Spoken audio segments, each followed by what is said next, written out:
Hello बच्चों, welcome to Saumya maths classroom. I hope आप सब बहुत अच्छे होंगे और एग्ज़ाम के लिए पूरी तैयारी कर चुके होंगे। आप जा रहे होंगे आप एग्ज़ाम देने, बिल्कुल भी हेजिटेट मत होइए।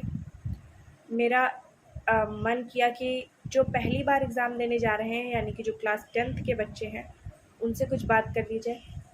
तो सबसे इम्पॉर्टेंट टॉपिक मुझे ये लगा कि और सारी चीज़ें आपको आपके टीचर्स ने बताई होंगी, आपको क्या पढ़ना है, कैसे लिखना है, क्या तैयार करके जाना है, कैसे आपको डरना नहीं है, कैसे एग्ज़ाम देना है। लेकिन जो चीज़ आपको किसी ने नहीं बताई होगी पूरे बोर्ड एग्ज़ाम की तैयारी में, वो है कि आपको कैसे अपनी कॉपी को फिल करना है। तो मैंने सोचा कि इसी टॉपिक पे वीडियो बनाया जाए और मैं आपको बता दूं कि आपको पूरी बोर्ड की कॉपी में कहीं भी अपना नाम नहीं लिखना है। और कई लोग बोलते हैं कि लास्ट पेज पे रोल नंबर लिखना होता है, पर मुझे तो नहीं लगता ऐसा कुछ। आप फर्स्ट पेज पे ही रोल नंबर 2 जगह पर लिखा जाता है, जिसका एक हिस्सा काट कर बोर्ड के पास चला जाता है, एक हिस्सा कॉपी चेकर होता है जो उसके पास जाता है। लेकिन कॉपी चेकर जो होता है उसके पास कहीं भी रोल नंबर नहीं जाता है। तो रोल नंबर नहीं लिखना चाहिए और इसकी बड़ी वजह ये है कि इससे पार्शियलिटी होने की संभावना होती है, क्योंकि आप जानते हैं जैसे कि बहुत से लोग ऐसे हैं जिनके कोई रिलेटिव हैं जो कॉपी चेकर हैं। तो उससे क्या होता है, पहले लोग ऐसा बोल देते थे, टीचर बोल देते थे कि पीछे अपना रोल नंबर डाल दीजिएगा।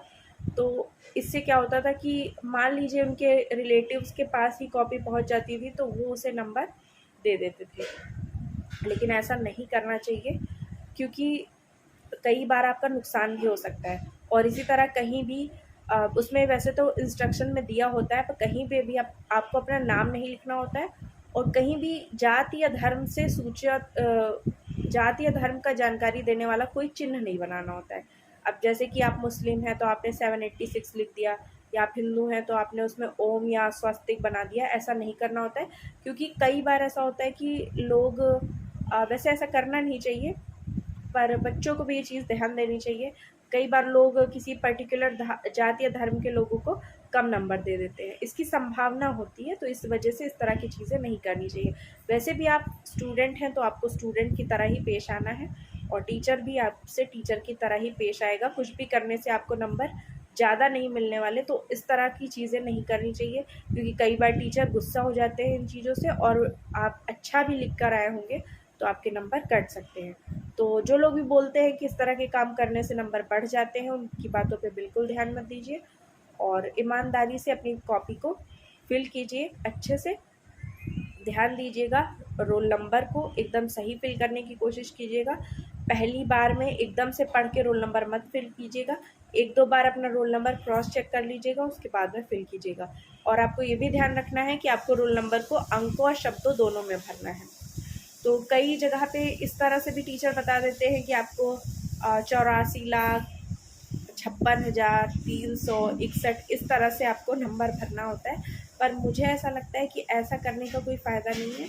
आपको इस तरह से लिखना होता है रोल नंबर कि जैसे आपका रोल नंबर 84,61,000 है, तो आप उसकी जगह पे 8, 4, 6, 1 ऐसे करके लिख सकते हैं। तो वो जो अंकों और शब्दों में लिखाने की वजह होती है वो ये होती है, क्योंकि कई बार कंप्यूटर से जब कॉपी आगे की स्कैनिंग हो रही होती है, या कोई जो एग्ज़ामिनर ही है या जहाँ भी वो भेजी गई होती है आपकी कॉपी, उसे जब चेक किया जाता है उसका रोल नंबर, तो आपकी राइटिंग नहीं समझ में आ रही होती है। मान लीजिए आपने अंक थोड़े टेढ़े मेढ़े बना दिए, तो शब्दों में पढ़ लिया जाता है कि आपने जहाँ पे 8 लिखा है वहाँ पे आपने नीचे हिंदी में शब्द में 8 भरा है। तो उसको देखने से पता चल जाता है कि आपका सही रोल नंबर क्या है, क्योंकि आप जानते हैं कि रोल नंबर गलत होने का मतलब क्या है कि आपका रिपोर्ट कार्ड भी गलत बनेगा। जैसा कि कई सारे बच्चों को शिकायत होती है कि उनका रिपोर्ट कार्ड गलत आया है, उन्होंने जिस हिसाब से किसी सब्जेक्ट में लिखा था उस हिसाब से उन्हें नंबर नहीं मिले। तो इसकी एक बड़ी गलती ये भी हो सकती है कि उस बच्चे ने खुद ही अपना रोल नंबर सही से ना भरा हो। तो आप ध्यान देंगे, सब्जेक्ट को अपने सही से भरेंगे। सब्जेक्ट में आप अगर वैसे तो अब ऐसा होता नहीं है, वरना पेपर फर्स्ट पेपर सेकंड होता है, तो उसे भी आप ध्यान से भरिए कि पेपर फर्स्ट है आपका या पेपर सेकंड है। और जो 12th क्लास वाले बच्चे हैं वो ये ध्यान दें कि फ़िज़िक्स केमिस्ट्री को आप साइंस नहीं लिखेंगे। क्लास 10th में जैसा होता है कि साइंस मतलब फ़िज़िक्स केमिस्ट्री बायोलॉजी तीनों होता है, लेकिन जब आप 11th-12th में आते हैं तो वहाँ से पार्टीशन हो जाता है, फिज़िक्स अलग है, केमिस्ट्री अलग है, बायोलॉजी अलग है।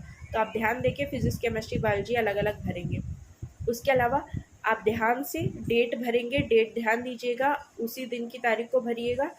और उसके साथ में दिन के साथ में आप डेट के साथ में आपको दिन भी भरना होता है कि आपका पेपर मंडे को था या ट्यूसडे को था, तो वो भी ध्यान से भरिएगा। और उसके साथ में एक और चीज़ आपको वहाँ पे फिल करनी होती है, वो होता है आपको अपनी कॉपी का नंबर, अपने जो प्रश्न पत्र होता है उसमें भरना होता है, और प्रश्न पत्र का नंबर आपको अपनी कॉपी में प्रश्न पत्र का कोड डालना होता है। क्योंकि हर बच्चे का कोड क्या होता है, अलग अलग होता है, तो इस वजह से मतलब हर बच्चे का नहीं, तो कुछ स्पेसिफिक कोड आते हैं, तो उसके आपको प्रश्न पत्र मिलते हैं। तो आपको अपना कोड नंबर सही से भरना है कि कौन से वाले कोड के हिसाब से आपकी कॉपी चेक होनी चाहिए। और इसके अलावा आपको ना कहीं ये भरना होता है कि आपको अपने स्कूल का नाम भी नहीं डालना होता है, आपको अपना एग्ज़ाम सेंटर डालना होता है, जहाँ पे आपका सेंटर गया है वहाँ पे। तो जो लड़कियों का है सेंटर सेम रहता है, लेकिन लड़कों का अलग जाता है सेंटर। तो इस वजह से आपको अपना सेंटर का नाम भरना है, डिस्ट्रिक्ट कोड, स्कूल कोड, ये सब चीज़ें आपको ध्यान से टीचर से पूछ के भरनी है।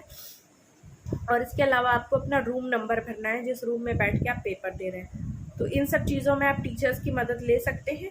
कॉपी भरने में थोड़ा आराम से टाइम लीजिए। और एक चीज़ ध्यान दीजिएगा, 10th वाले स्पेशली, 12th वाले एक बार एग्ज़ाम दे चुके हैं, लेकिन फिर भी वो भी ध्यान रखें कि जब आपकी कॉपी फिल हो जाएगी तो आप टीचर से सिग्नेचर कराना मत भूलिएगा, टीचर से साइन ज़रूर कराइएगा।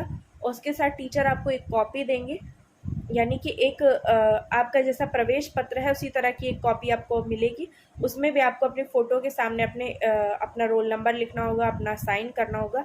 तो वही मेन आपका वो होता है। अगर उसमें आपका सिग्नेचर नहीं हुआ तो आपकी एब्सेंट लग जाती है, क्योंकि वो माना जाता है कि वहाँ पे आपकी जो एग्ज़ाम हॉल होता है वहाँ पे आपकी कोई अटेंडेंस तो लेता नहीं है, तो वही आपकी अटेंडेंस होती है। अगर उसमें आपने सिग्नेचर नहीं किया, गलती से आप बहुत अच्छा एग्ज़ाम दे के आए फिर भी आप एब्सेंट हो जाएंगे, तो आपका रिज़ल्ट रुक जाएगा। तो इन सब चीज़ों पे ज़रूर ध्यान दीजिएगा। कभी कभी टीचर खुद भूल जाते, तो आप उनसे रिक्वेस्ट कर सकते हैं अच्छे से कि प्लीज़ सर या प्लीज़ मैम, एग्ज़ाम हॉल की जो अटेंडेंस शीट होती है, अटेंडेंस कॉपी, उस पर हमारे सिग्नेचर ले लीजिए।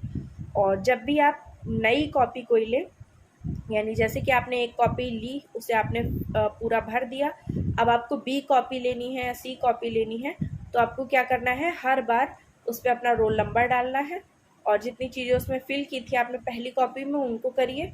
और उसके बाद में उस पर अपने टीचर के, यानी जो इन्विजिलेटर होता है उसके सिग्नेचर ज़रूर कराइए, और उनसे एक थ्रेड लेकर के अच्छे से उसे बाइंड कीजिए। एक दो गार्ड नहीं, टाइटली नॉट लगा दीजिए, ताकि आपकी कॉपी अलग ना होने पाए। क्योंकि अगर आपकी कॉपी अलग हो गई तो आपके उसके नंबर नहीं जोड़े जाएंगे, आपने उसमें जो मेहनत की थी सब बर्बाद हो जाएगी। तो इसलिए इन सब चीज़ों का बहुत ध्यान रखिए। अगर मुझे कोई और चीज़ याद आती है तो मैं आपको ज़रूर बताऊँगी। और कॉपी पे हमेशा मार्जिन छोड़ करके लिखना होता है, आपको पता है, उस पर मार्जिन बना नहीं होता है, आप खुद बनाएंगे उस पर। तो जब आपको कॉपी मिलेगी, सबसे पहले ध्यान से अपना रोल नंबर भर लेंगे, अपना स्कूल कोड, अपना क्लास का जो नंबर है वो सब आप डाल लेंगे, रूम नंबर। और उसके बाद लास्ट में जब आपको पेपर मिलेगा तो उस पेपर का भी जो कोड होता है वो भी आप उसमें डाल लेंगे। इसके बाद में आपको क्या करना है, टीचर एक एक करके सिग्नेचर करेगा, वो करा लेना है। और उसके साथ में जल्दी जल्दी से पेपर मिलने से पहले ही आपको अपनी कॉपी पे लाइन खींच लेनी है, यानी लाइन क्या, मार्जिन खींच लेना है, क्योंकि मार्जिन होता नहीं है, तो आप वो खींच लेंगे। और लास्ट के एक दो पेजेस पे आप रफ वर्क लिख लेंगे, और उसको रफ वर्क को काटना ज़रूरी होता है, उसको आप इरेज कर लीजिएगा, काट लीजिएगा, ठीक है। और वैसे तो अभी बोर्ड एग्ज़ाम में कॉपीज़ के लिए कोई ऐसा बाउंडेशन नहीं होता कि आप 2 से ज़्यादा नहीं ले सकते या 1 से ज़्यादा। पर अगर ऐसा कोई बाउंडेशन अब नया स्टार्ट हुआ हो, मुझे तो नहीं लगता, तो आप क्या कर सकते हैं, रफ वर्क को पेंसिल से कर सकते हैं, और पेंसिल से करके बाद में इरेज करके उस चीज़ को भी यूज़ कर सकते हैं। लेकिन आपको ध्यान रखना है कि फ़िज़िक्स, केमिस्ट्री जैसे, साइंस जैसे, मैथ्स जैसे जो सब्जेक्ट होते हैं उनमें रफ वर्क कंपलसरी होता है। मैथ्स में अगर आपने रफ वर्क नहीं किया है तो उसे एक तरह से इनडायरेक्टली चीटिंग मान लिया जाता है, क्योंकि ऐसा लगता है टीचर्स को कि बिना सॉल्व किए इस बच्चे को कैसे पता चल गया कि डायरेक्ट आंसर क्या आएगा। तो इसलिए जैसे मैथ्स में भी आपको बहुविकल्पीय प्रश्न मिलेंगे, तो बहुविकल्पी पे आप डायरेक्ट आंसर लिखते हैं। कोई भी नॉर्मल सी बात है, कॉमन सेंस वाली, कि बिना सॉल्व किए आपको डायरेक्ट मैथ्स में आंसर नहीं आ सकता। तो इसलिए रफ वर्क करना कंपलसरी होता है, रफ वर्क को आपको शो करना होता है।